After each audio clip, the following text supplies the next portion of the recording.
안녕하세요. 저는 서울에 살고 있는 30대 후반의 남자입니다. 여러분, 귀인을 믿으시나요? 어느 날 불현듯 내 인생에 찾아와 나를 바른 길로 인도해주는 사람 말이죠. 저는 30대 후반의 나이에 전혀 예상치도 못한 상황, 예상치도 못한 곳에서 예상치도 못한 인물을 귀인으로 만나 이렇게 사연을 보내게 됐습니다.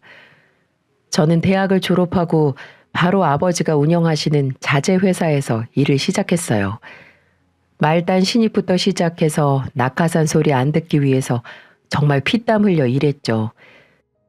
자수성가해서 번듯한 중소기업으로 일군 아버지께 부끄럽지 않도록 몇 년간 개인 시간도 없이 일에만 매진했습니다. 30대 후반이 되자 일적으로는 누구에게나 인정받을 정도의 커리어를 쌓았지만 연애는 그렇지 못했습니다. 30대 넘어가면서 주변에서 슬금슬금 청첩장이 날라오는데 저도 슬슬 외롭더라고요. 도대체 제대로 된 연애를 했던 게 언젠지 가물가물하기까지 했어요. 그때부터 입버릇처럼 외롭다, 어디서 여자를 만나야 할지 모르겠다라고 하니까 제 오랜 친구 녀석이 괜찮은 여자 하나 소개시켜준다고 하더군요. 야, 이 형님이 너 외롭다는 말 듣고 괜찮은 여자 하나 알아왔다. 진짜? 어떤 여잔데? 어디서 아는 여자야? 회사 거래처 여직원인데 왜 땡땡 식품 있잖아. 뭐 땡땡 식품? 거기 대기업이잖아. 능력 있는 여자네. 맞아. 명문대 출신에 바로 대기업 취업한 엘리트야. 그것뿐이냐? 외모도 딱 네가 좋아하는 타입이야. 왜 청초한 아나운서상. 성격도 괜찮아. 아, 말하다 보니 너한텐 좀 아까운데? 야, 아깝게 뭐가 아까워? 내가 만나면 진짜 잘해줄 자신 있어. 나 이미 간하고 쓸개 다 줄 준비 됐다. 친구의 말을 들은 저는 빨리 그 여직원을 만나고 싶어 안달이 났었죠. 드디어 그렇게 만난 여자는 정말 제가 꿈에 그리던 이상형이었습니다. 맑게 생긴 아나운서 스타일에 쾌활하고 다정한 말투, 거기에다 좋은 직장까지. 오히려 제가 너무 원하던 사람이 눈앞에 딱 나타나니까 불안하기까지 했죠. 하지만 제가 만난 사람은 몇 번의 만남 동안 저에게 계속해서 믿음을 주는 사람이었습니다. 호진 씨, 이거 받으세요. 어? 이게 뭐예요? 이거 제가 만든 생강젤리예요. 저번부터 호진 씨 장기침도 자주 하고 목을 계속 가다듬는 게 목이 칼칼한가 해서 제가 만들어 봤어요. 아, 수정 씨, 어떻게 하셨어요? 저 한절기만 되면 목 잠기는 것 때문에 회사에서 일하면서 물 계속 마시는데, 와, 진짜 감동이에요. 이제 일하면서 이거 하나씩 먹으면서 하세요. 다 먹으면 제가 또 만들어 드릴게요. 연애 초반부터 매번 제가 모르는 제 문제까지 세심하게 관찰해서 도움을 줬습니다. 한 번은 제가 정말 존경하는 교수님이 돌아가셨는데 장례식 기간 동안 빈소를 지키는 제 옆에서 속옷 가져다 주고 영양제 챙겨준 게 바로 제 예비 아내였습니다. 본인 회사 연차까지 써가며 크게 상심한 제 옆을 지켜줬죠. 사려 깊은 배려, 진정성 있는 말과 행동에 푹 빠져 연애 1년 만에 저희 사이엔 결혼 이야기가 오가기 시작했어요. 이런 여자와 평생을 함께하고 싶었죠. 본격적으로 결혼 이야기가 구체화되어 갈 때 양가 부모님을 만나 뵙기로 했습니다. 예비 아내는 경상도 작은 마을 출신으로 본가도 쭉 그곳에 있었어요. 예비 아내와 함께 주말에 날 잡고 내려갔습니다. 예비 장인 장모님이 좋아하신다는 장어와 산지 직송 더덕, 홍삼 세트 바리바리 싸서 기대에 부풀어 있었어요. 과연 이렇게 완벽한 여자가 나고 자란 곳은 어떤 곳일까 궁금했죠. 물론 예비 장인어른과 장모님도 교육 환경이 좋지 않은 산골 마을에서 딸을 훌륭하게 키웠을 만큼 멋진 분들이라고 예상했어요. 하지만 제 예비 처가에 도착한 전 좀 당황하고 말았어요. 예비 아내의 본가는 외진 곳에 있는 작은 마을 중에서도 가장 구석진 곳에 자리한 거의 보기에는 폐허처럼 보이는 구옥이었죠. 솔직히 집을 보고 놀란 건 사실입니다. 거의 방치되어 있다시피 다 쓰러져 가는데 이곳에서 몇십 년을 버틴 게 용하다고 느껴졌으니까요. 마당으로 들어가니까 집 반대편에 작은 창고 같은 게 있는데 알고 보니 그게 화장실이더라고요. 믿어지시나요? 요즘 같은 시대에 아무리 산골 마을이라고 하지만 집과 분리된 재래식 화장실이라뇨. 집은 다 낡아 볕도 안 들 정도로 어두웠지만 집에서 나오신 예비 장인어른과 장모님의 웃음은 밝기만 하더군요. 두 분은 저를 따뜻하게 맞이해 주셨어요. 이미 예전에 예비 아내에게 예비 장인어른이 젊었을 때 당뇨로 심하게 고생하시다 한쪽 다리가 기능을 잃었다는 건 들은 상태였습니다. 예비 장인어른은 그런 불편한 다리를 쩔뚝거리며 마당까지 나와서 저를 환영해 주셨죠. 아이처럼 한박 웃음을 짓고 제 손을 꼭 잡고 악수를 해주시는데 집 외관을 보고 놀란 마음이 싹 달아날 정도로 기분이 좋았습니다. 예비 장모님도 제 얼굴을 보며 아유 헌칠하네 하면서 눈에서 꿀이 뚝뚝 떨어지시는데 앞으로 처가에서 예쁨 좀 받겠다 싶더라고요. 예비 장인어른은 다리가 불편하셔서 10년째 무직이었고 집안의 실질적인 가장은 예비 장모님이라고 했습니다. 지금은 읍내 건물 청소를 하며 생계를 꾸려나간다고 하시는데 아무래도 확실히 형편이 안 좋은 상태였어요. 어려운 집안 환경에서 두 분의 자랑은 단 하나, 딸이었죠. 예비 아내를 향한 두 분의 사랑과 자긍심은 남달랐어요. 우리 딸이 학교 다닐 때부터 그게 뭐고 그 신동이란 소리 들었다 아이가. 국민학교, 중학교, 고등학교까지 쭉 1등만 하다가 서울의 대학까지 턱하니 들어가니까 내 동네 여편 애들이 그렇게 배 아파했지. 아, 엄마, 언제 얘기를 하고 있어? 가시네, 가만히 있어 봐라.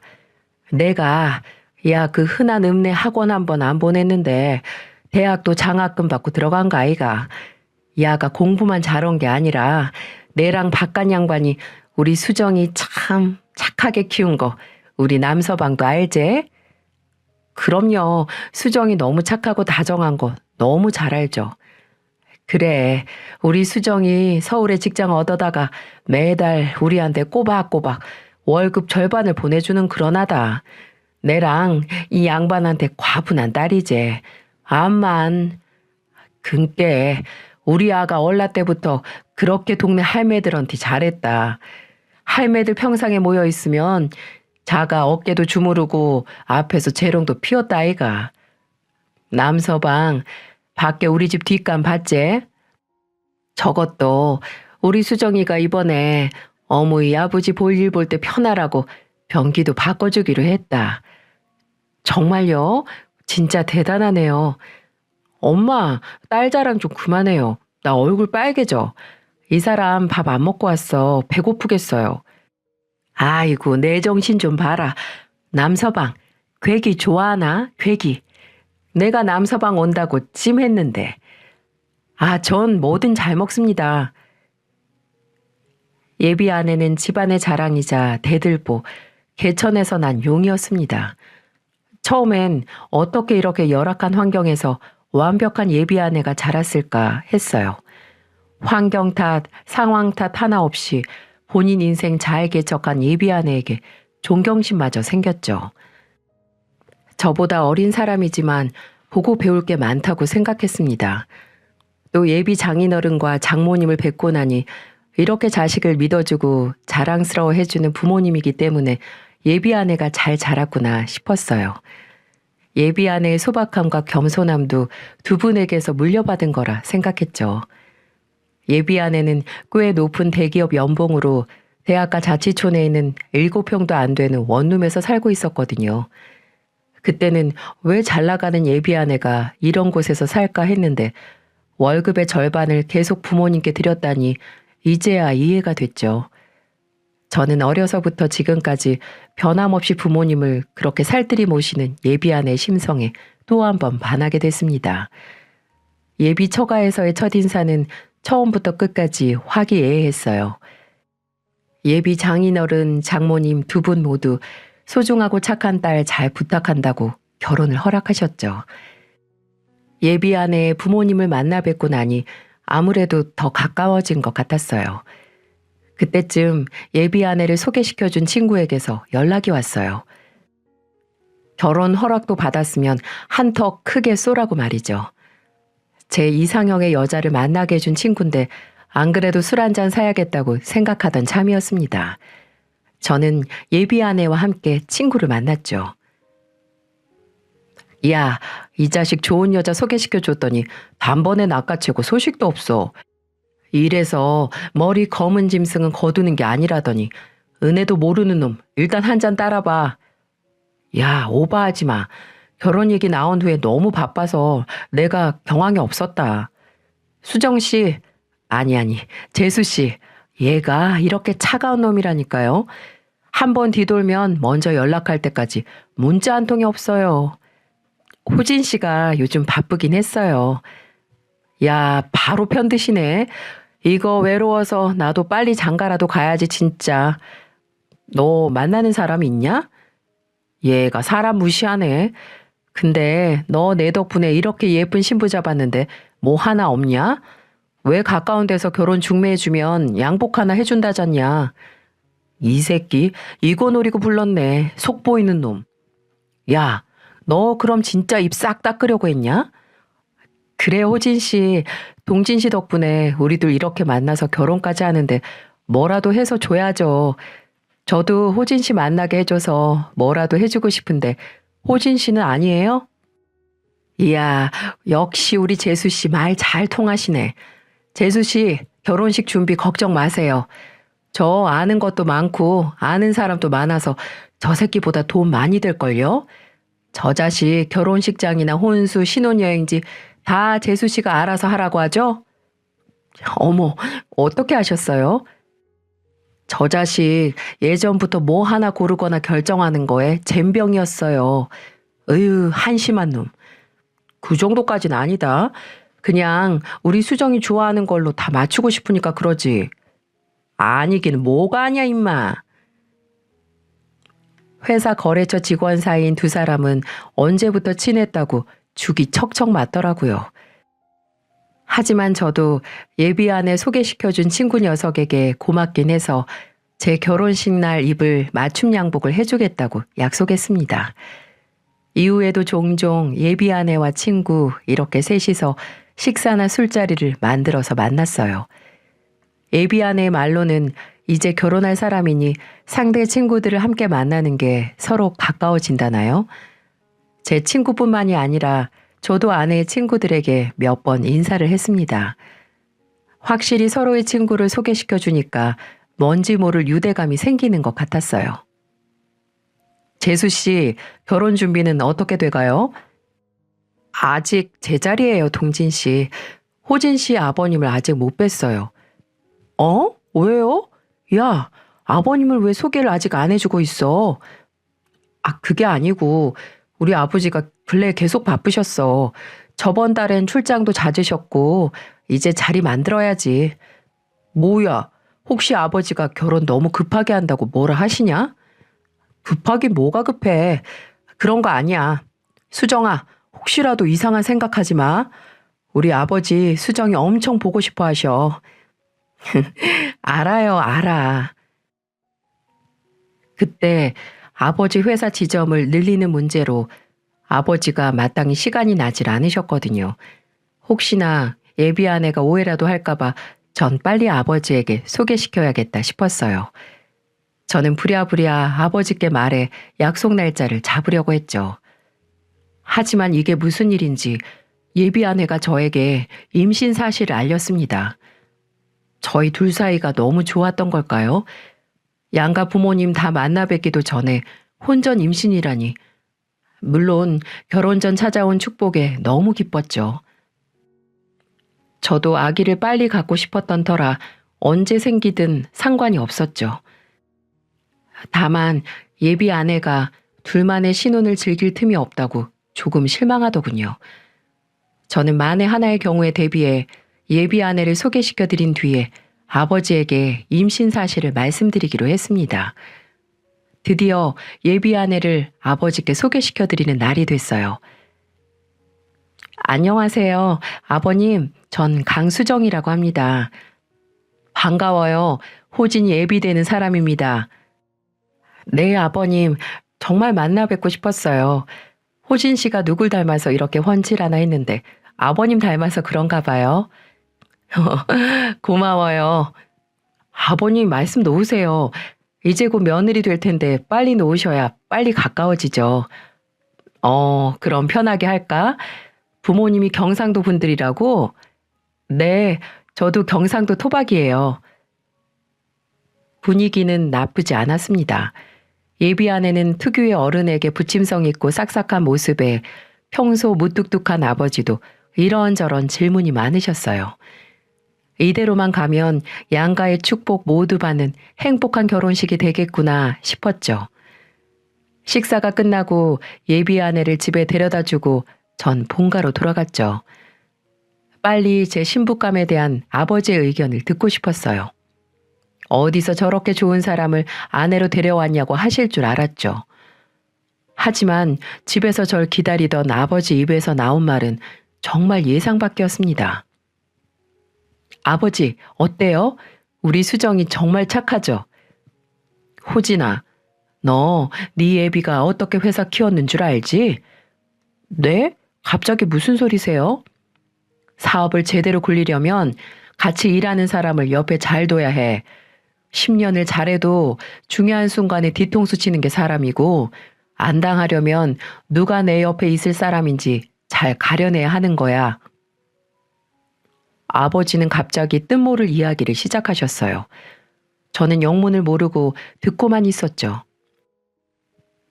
내가 이 바닥에 사업 40년 굴려보니까 웬만한 사람만 봐도 딱 이 애비는 눈에 사이즈가 나온다.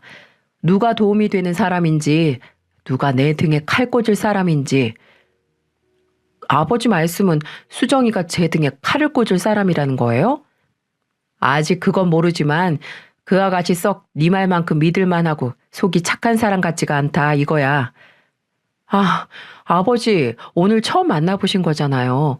전 수정이랑 1년 넘게 연애했는데 아버지는 아버지 아들이 사람 하나 제대로 못 보는 뜨내기 같으세요? 지금 당장 헤어지거나 결혼을 그만두라는 게 아니라 이놈아. 좀 더 지켜보다 해도 안 늦다는 거야.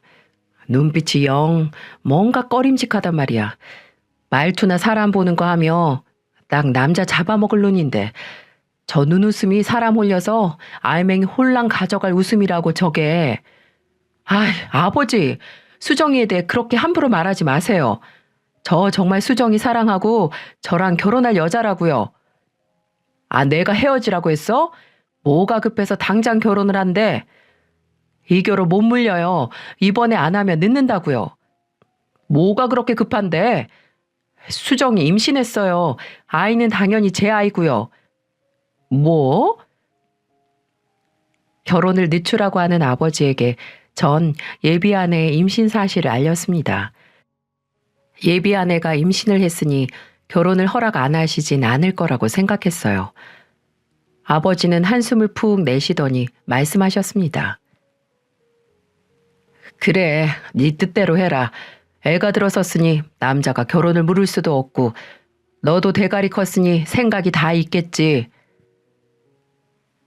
아버지도 찜찜해하시고 저도 아버지의 허락이 찜찜하긴 하더라고요. 하지만 그나마 허락은 하셔서 다행이라고 스스로를 위로했죠.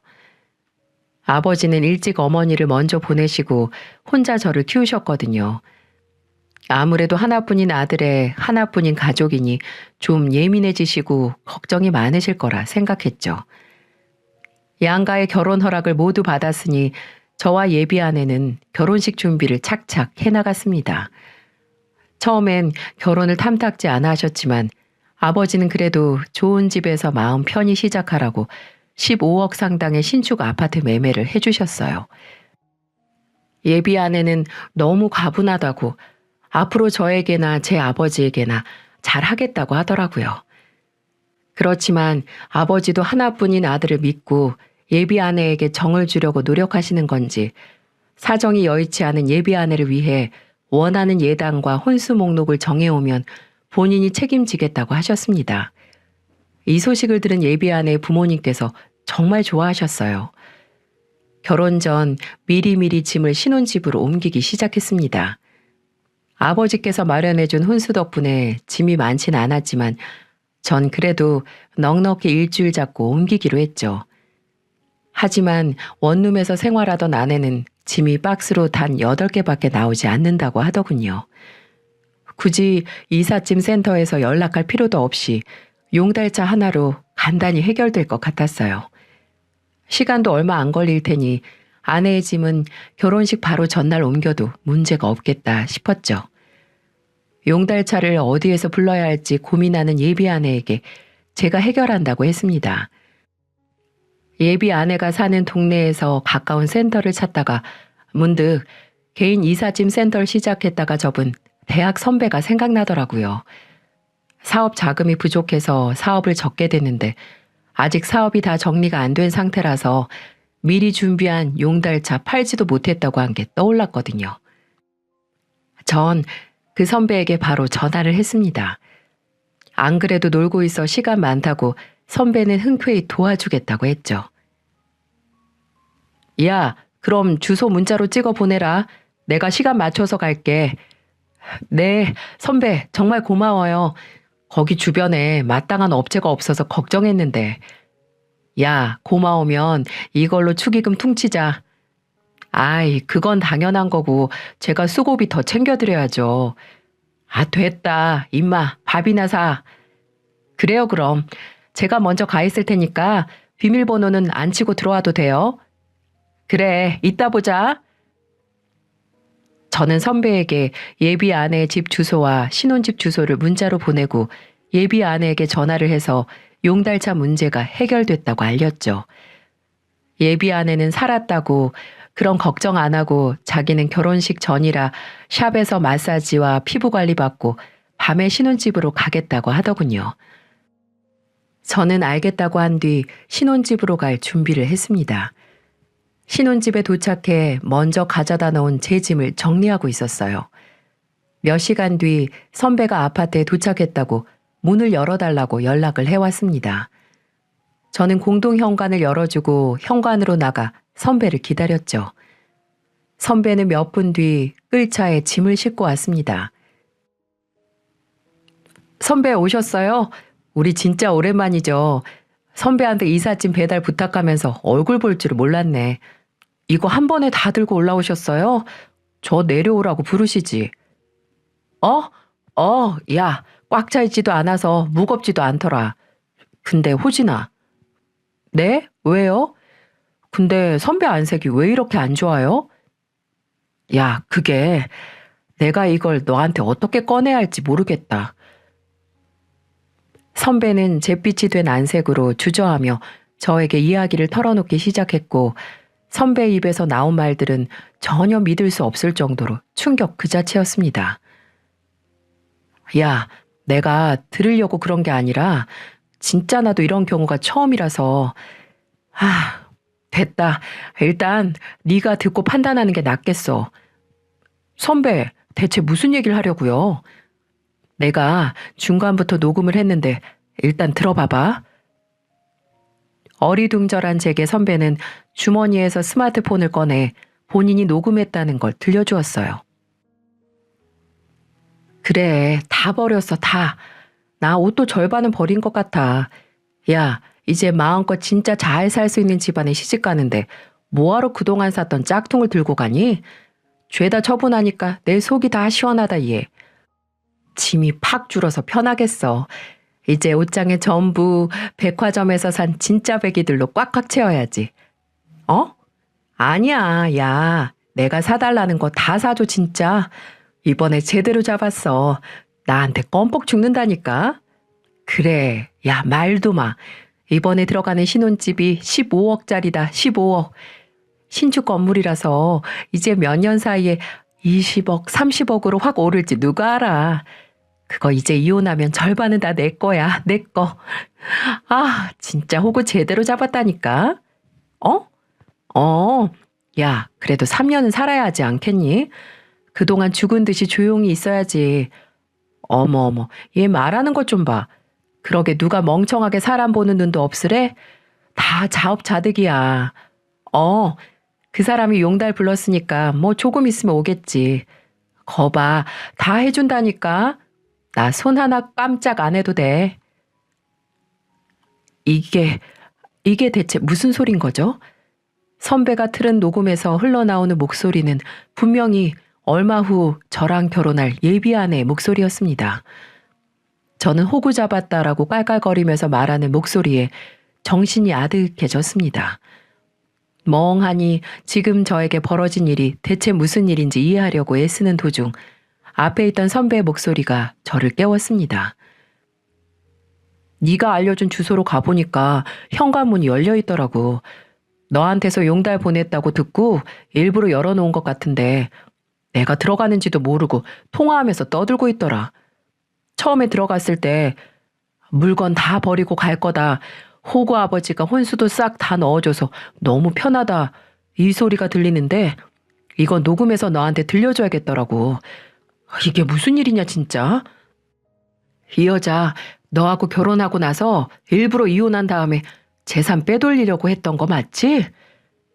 일단 그 여자 통화 끝날 때쯤 들어간 척 아무렇지 않게 행동하긴 했는데 내가 거기서 따질 수도 없는 노릇이고 야, 이거 당장 결혼식이 내일이라도 엎어야지. 아니 오늘이라도 엎어야 할 문제다 호진아. 선배, 저 그 음성 파일 좀 보내주실래요? 그리고 정말 죄송하지만 이 짐들 그 집에 도로 가져다 놔주세요. 죄송해요. 헛고생 시켜서 제가 그 집 비밀번호 드릴게요. 그래. 나한테 미안할 필요 없어. 이 정도는 당연하지. 전 일단 선배에게 녹음 파일을 받았습니다. 그리고 선배에겐 고맙다고 하고 일단 이 일은 비밀로 해달라고 내가 해결하겠다고 말한 뒤에 보냈어요. 그리고 예비 아내, 아니 그년에게 문자를 보냈습니다. 오늘 몸 상태가 영 안 좋으니까 오늘은 내 자취방 가서 일찍 잘게. 그리고 결혼 전에 신랑이 신부 보면 부정 탄다더라. 너도 오늘은 일찍 쉬고 내일 결혼식장에서 보자. 라고 말이죠. 정말 제 운명의 여자라고 생각한 사람이 알고 보니 저에게서 한몫 단단히 챙기기 위해 모든 걸 연기한 가증스런 인간 이하의 물건이라니 불현듯 아버지가 맞았구나 싶었습니다. 아버지의 촉이 확실하게 맞았던 거죠. 이래서 부모가 말리는 결혼은 하지 말라는 건가요? 전 그년과 새로 시작하려고 했던 신혼집에 덩그러니 서 있었습니다. 당장 내일이었어요. 내일 그년과 전 결혼식장에 들어가 수백 명의 사람들 앞에서 혼인서약을 할 예정이었단 말입니다. 눈앞이 깜깜해지더군요. 이걸 어디서부터 어디까지 해결해야 하나. 이 결혼을 취소해야 하는 거겠지? 하고 머리가 띵하고 아팠습니다. 그 순간 제가 있는 신혼집을 쭉 눈으로 훑었어요. 그년이 고른 바닥자재와 벽지로 싹 다 리모델링을 끝내 깔끔한 집안 내부와 그곳을 채운 최신식 가전제품들. 그걸 보니 거짓말처럼 다 정리가 되더군요. 내가 저한테 어떻게 했는데 우리 아버지가 아들만 믿고 저를 위해 몇십억짜리 신혼집을 내주고 지가 원하는 혼수로 꽉 다 채워줬는데 내 뒤통수를 치고 이 집 절반을 가져가려고 해? 전 배신감에 온몸이 부들부들 떨렸고 당장 아버지를 만나기 위해 본가로 갔습니다. 결혼 전날 밤에 자신을 찾아온 아들을 본 아버지는 영문 모를 표정을 지으셨지만 제가 울분에 차 설명하는 걸 듣고 크게 노여워하셨어요. 그래도 식 올리고 혼인신고하기 전에 알아서 다행이라고 저를 위로해 주셨죠. 아버지는 당장이라도 그년에게 달려가려고 하셨지만 전 말렸습니다. 사람을 잘못 본 것도 저고 그년을 가족으로 받아들이려고 한 것도 저니까요. 저는 아버지께 제가 해결하겠다고 말씀드렸고 아버지는 못내 알겠다고 하셨죠. 저는 아버지께 내일 결혼식에 저희 쪽으로 오기로 했던 사람들에게 결혼식이 취소됐다는 연락을 돌려달라고 부탁했습니다. 아버지는 늦은 밤 하객 명단을 옆구리에 끼고 결혼식에 초대한 지인 친척들에게 쉼없이 문자를 보내고 또 전화를 하셨죠. 아버지에게 정말 면목이 없었지만 아버지는 아들 잡아먹을 뻔한 불엿이 떨어뜨릴 수 있다면 뭐든 다 하겠다고 하셨어요. 저는 결혼 없는 결혼식 전날 뜬 눈으로 밤을 지샜습니다. 나와 나를 믿어준 아버지를 모욕한 그년에게 제대로 복수를 하기 위해서요. 그때 선배에게서 전화가 한 통 오더라고요. 네, 선배. 짐 도로 잘 가져다 놨다고 말하려고. 그리고 너무 낙심하지 말고 일 잘 해결해라, 임마. 근데 너 혹시 아직 동진이랑 연락하냐? 동진이요? 네, 그런데요. 너 그럼 그 여자가 동진이 전 여친인 것도 알고 있었어? 네? 아니, 전 여친인지 아직도 사귀는 건지도 모르겠다. 내가 어제 그 여자 얼굴 보고 어디서 본 것 같긴 했거든. 지금 생각해보니까 몇 년 전에 동진이가 나한테 여친이라고 사진 보여줬던 게 생각나는 거야. 근데 내가 너랑 동진이가 대학 때부터 친한 친구인 걸 아는데 네가 동진이 전 여친이랑 결혼까지 한다고 하진 않을 거 아니야. 너 동진이 만나서 제대로 한번 물어봐. 그때 듣기론 그 여자 대기업 다니는 것도 아니야. 네일아트 가게 차린다고 했던 것 같은데. 미치겠네. 그러고 보니 제가 왜 진작 그 생각을 못했을까요? 동진이 그 새끼가 소개시켜준 여잔데 그 새끼한테 먼저 물어봤어야 했습니다. 너무 많은 일이 하루 만에 일어난 거라 그 새끼한테 연락할 틈조차 없었네요. 근데 여친이라고요? 이제야 퍼즐이 딱 맞춰졌습니다. 그년에겐 공범이 있었던 거고 그게 제 친구라는 새끼였던 거죠. 두 년놈들이 저 하나 호구 만들어서 한몫 단단히 챙기려고 했던 겁니다. 그럼 답 나오는 거죠. 전 그년 뱃속의 아이 아버지가 내가 아닐 수도 있다는 의심을 품었습니다. 저는 선배에게 말해줘서 고맙다고 내일 결혼식은 취소니까 안 와도 된다고 말하고는 전화를 끊었어요. 제가 복수해야 할 상대는 2명으로 늘어났습니다. 아버지에게 말해서 그 친구 새끼에겐 결혼식 취소 문자를 보내지 않았죠. 전 결혼식 당일 예정된 예식 3시간 전에 결혼식장에 도착했습니다. 식장 측에 계약금의 30%를 더 지불할 테니 제가 만든 계획대로 식을 진행해달라고 부탁했어요. 저는 그 정도로 절박했습니다. 식장에 피해가 안 가도록 하겠다는 제 간곡한 부탁과 30%라는 웃돈에 직원들은 당황하는가 싶더니 금방 알겠다고 했죠. 저는 직원에게 선배에게서 받은 녹음 파일을 건네준 뒤 결혼식은 예정대로 진행하라는 말과 꼭 예식 과정을 동영상으로 찍어달라고 했어요. 그리고 1층으로 내려가 그년 측으로 올 하객들을 기다렸어요. 결혼식 1시간 전 저 멀리서 관광버스가 오는 게 보였습니다. 먼 곳에서 동네 사람들이 단체로 오느라 버스를 대절했다고 그년한테서 들었어요. 저 수십 명의 사람들 앞에서 그년에게 개망신을 줄 생각이었죠. 버스에서 내리는 사람들 속엔 제 예비 장인 장모가 되실 뻔했던 두 분도 보이더군요. 그년 아버지는 지팡이를 짚고 힘겹게 오시는데 두 분에게 나쁜 감정은 없지만 딸 자식 인성 잘못 키운 죄값이라고 생각하셔야겠죠. 식장에 입장하는 사람들은 점점 어리둥절한 표정을 짓더군요. 넓은 예식장에 사람이라곤 신부 측 하객뿐이니 의아했겠죠. 예비 장인 장모님도 두 분만 식장 도우미 안내를 받아 하객을 맞이하는 입구에 멀뚱히 서 계셨어요. 여기저기 두리번거리며 저와 제 아버지를 찾는 것 같았는데 식장 도우미들에게 물어봐도 답을 안 해주니까 별 수 있나요? 식장으로 들어서는 제 친구 새끼도 보이는데 중매값이라고 제가 해준 새 양복 입고 들어오더군요. 저는 속으로 그 옷이 네 놈의 수이다, 이 새끼야 라고 되뇌었죠. 도우미들은 제가 말한 대로 신부 측 사람들이 무슨 일이냐, 사람이 왜 이것밖에 없냐고 신랑은 어디 가냐라고 물으면 식장 측도 아는 게 없고 결혼식은 정상적으로 진행될 테니 걱정 말라는 말만 기계처럼 내뱉을 뿐이었죠. 결혼식 시간이 다가올수록 사람들은 크게 웅성거리기 시작했어요. 아니 뭐야? 사람이 왜 이것뿐이야?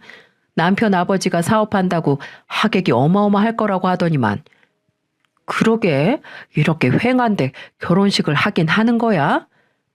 거참 식장에 우리 마을 사람들만 다 있는 것 같네. 수정 엄마 이거 결혼식 하는 거 맞아?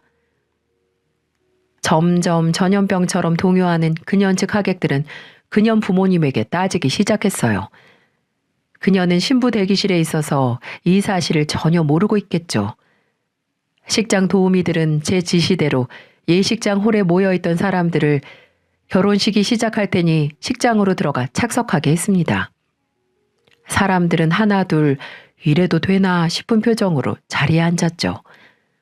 친구 새끼도 그때부터 제 핸드폰으로 전화를 걸더군요. 무슨 일이 났나 싶겠죠.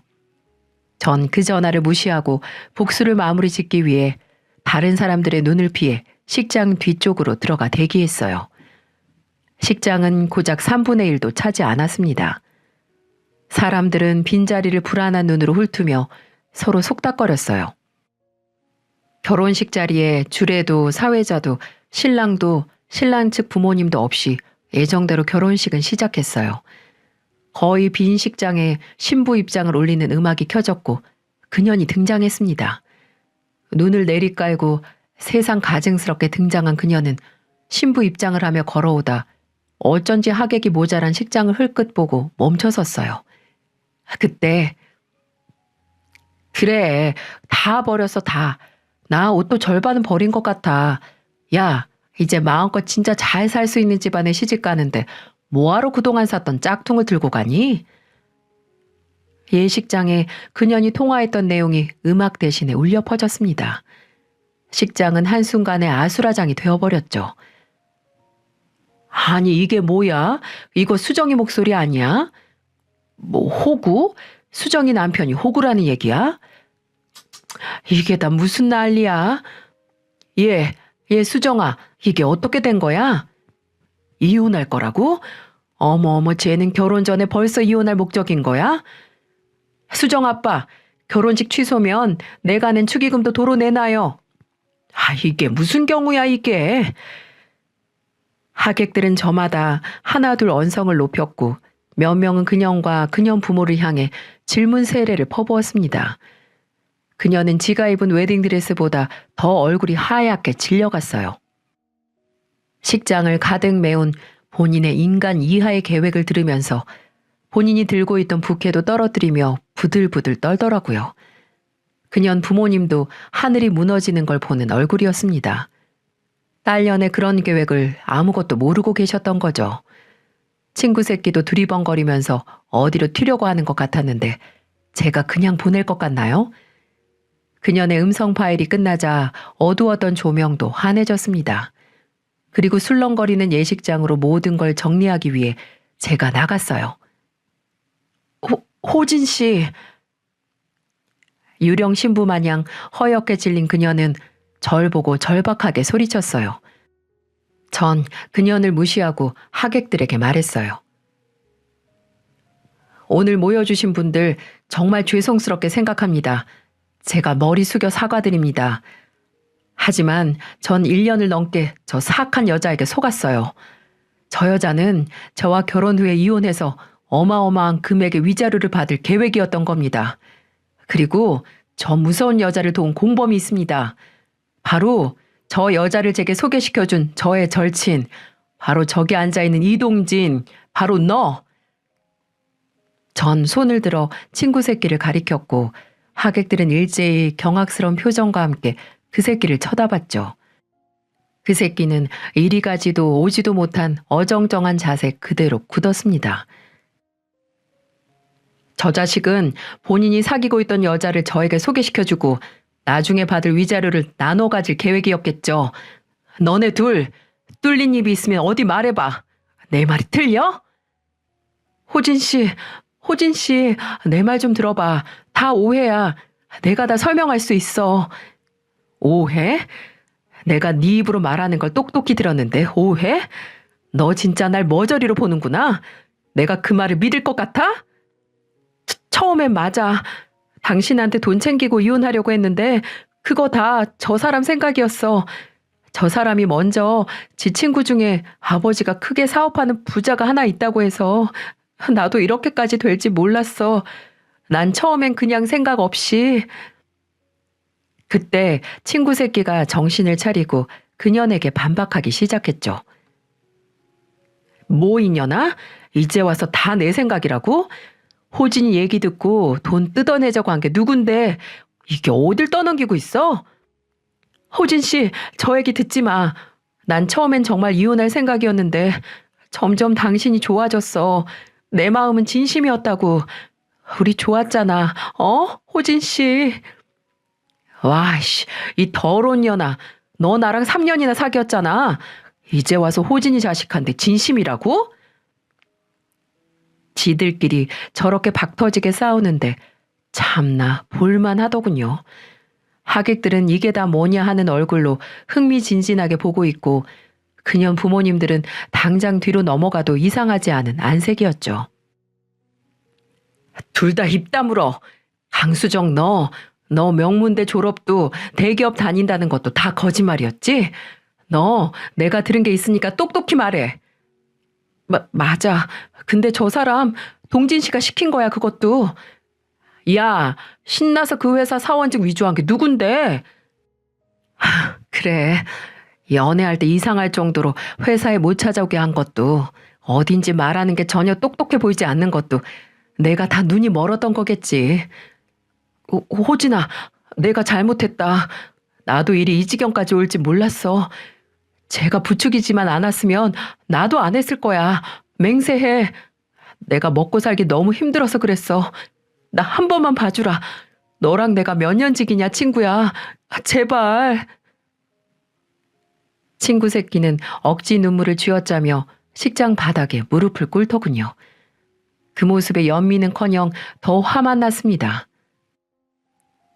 넌 몇 년지기 친구를 속여서 등쳐먹는 게 말이 된다고 생각하냐?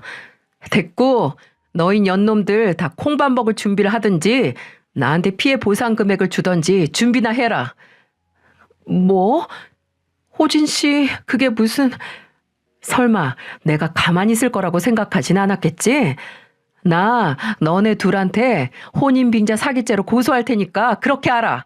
형사는 물론이고 민사 손해배상까지 청구할 테니까 야, 니들 둘 돈을 영혼까지 끌어모아야겠다. 뭐? 야, 호진아. 호진 씨. 돈 없으면 징역 살든지. 요새는 벌금만 최대 2천인데 민사소송도 따로 할 테니까 넉넉하게 준비해놔. 정신적 손해배상까지 너네들 등골 모조리 빼먹을 테니까. 등쳐먹히는 기분이 어떤지 똑똑히 가르쳐 줄게, 내가. 호진 씨, 나 당신 아기 가진 여자야. 어떻게 나한테 그럴 수가 있어. 아, 그건 유전자 검사는 하고 나서 말해. 진짜 그 뱃속에 있는 애가 내 애면 그때 말하라고. 근데 명심해. 만일 내 애가 아니면 넌 추가로 친자 소송으로 고소당할 줄 알아. 알아들어? 전 그 말을 마지막으로 예식장을 박차고 나왔습니다. 그녀는 웨딩드레스를 질질 끌고 식장 밖까지 절 쫓아나오더라고요. 그 더러운 손으로 잡고 매달리기에 뺨 한 대 후려쳤습니다. 바닥에 주저앉아 엉엉 우는 모습 무심하게 한번 봐주고 나왔네요. 1년을 넘게 머저리처럼 속아 까맣게 썩었던 속이 다 뻥하고 뚫렸습니다. 저는 복수의 승리를 자축하며 빠르게 그 년놈들에게 혼인빙자 사기를 비롯한 총 3개의 소송을 시작했어요. 어디서 장기를 팔던 빚을 지든 끝까지 돈을 받아낼 생각이었죠. 저에게 있는 그년의 통화 녹음과 결혼식장 녹화 영상으로 그 두 연놈의 사기 행각이 모두 입증됐고 사기로 취득한 재산이 있다는 것도 입증했죠. 두 연놈은 소송 끝에 정신적 손해배상으로 제게 위자료를 줘야 한다고 법원의 판결을 받았습니다. 제가 받은 정신적 고통에 비해서 한없이 작은 금액이지만 그 둔 연놈을 괴롭게 하기엔 충분했죠. 정말 우스운 건 그년이 포기를 모르고 진짜 친자 검사를 했다는 거예요. 제 애라면 그걸 빌미로 다시 엮어보려는 거겠죠. 하지만 유전자 검사 결과 아이는 제 아이가 아니었습니다. 심지어 제 친구 새끼 아이도 아니었죠. 그년에게 제 3의 남자가 있었던 겁니다. 여러분, 믿어지시나요? 정말 끝도 없이 가지가지 아닌가요? 그녀는 친구 새끼에게도 버림받고 고향으로 돌아가 미혼모로 비참하게 살고 있다고 합니다. 그 난리를 다 보신 그녀 부모님은 차마 그녀를 내치지는 못하신 거겠죠. 그래도 평생 딸 자식 착하다고 믿고 살아오셨을 텐데. 아휴, 친구 새끼의 소식은 전혀 들리지 않습니다. 대학 동창들에게 소문이 나서 연이란 연은 죄다 끊겼다고 하네요. 주변 사람들 다 잃게 된 거죠. 뭐 자업자득 아니겠습니까? 시간이 얼추 지난 지금도 혹시 내가 그년 이삿짐을 선배에게 부탁하지 않았으면 어떻게 됐을까? 이 생각을 하면 오금이 다 저려오네요. 만약 그 선배가 그년 통화하는 소리를 녹음하지 못했다면 전 결혼 후 몇 년 뒤 이혼당해 위자료만 뺏겨 세상 불쌍한 인간이 되어 있었겠죠. 진짜 천운이 도왔고 그 선배가 제 인생을 살린 겁니다. 이후로 귀인의 존재를 믿게 되었어요. 인간은 누구나 인생을 구원할 정도의 커다란 도움을 남에게 받는다고 하네요. 그리고 도움을 받아 구사일생했으면 그 은혜를 갚을 줄 알아야 하고 나눠야 한다고 생각했어요. 도움만 받고 입을 싹 씻기엔 너무 모렴치한 거 아니겠어요? 이렇게 입을 닦아버리면 또 올 수 있는 행운을 발로 차버리는 짓이죠. 전 작은 부족으로 사업을 접은 그 선배에게 투자하기로 했어요. 선배, 나 진짜 선배 덕분에 살았어요. 정말 고마워요. 선배는 내 귀인이라니까요. 야, 그만해라. 나도 우연찮게 들은 건데 밥이나 사, 밥이나. 아니, 그 정도는 부족해요. 선배, 처음에 생각했던 사업 자금이 얼마나 돼요? 에? 참나, 왜?